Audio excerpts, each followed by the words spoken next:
City of dream casino உள்ளூர் பிரஜைகளுக்கானது அல்ல என பிரதியமைச்சர் தெரிவித்தார்.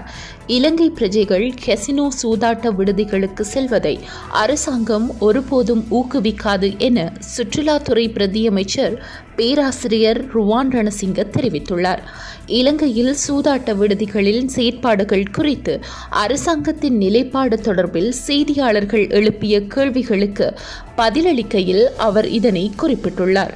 கொழும்பில் புதிதாக திறக்கப்பட்ட சிட்டி ஆஃப் ட்ரீம்ஸ் போன்ற விடுதிகளில் உள்ள கசினோ சூதாட்ட நிலையங்கள் வெளிநாட்டு சுற்றுலா பயணிகளுக்கானவை என அவர் வலியுறுத்தினார்.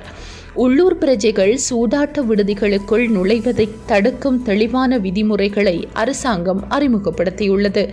இலங்கையை ஒரு சிறந்த சுற்றுலா தலமாக நிலைநிறுத்துவதில் அரசாங்கம் கவனம் செலுத்துகிறது எனவும் சுற்றுலாத்துறை பிரதியமைச்சர் பேராசிரியர் ருவான் ரணசிங்க தெரிவித்துள்ளார்.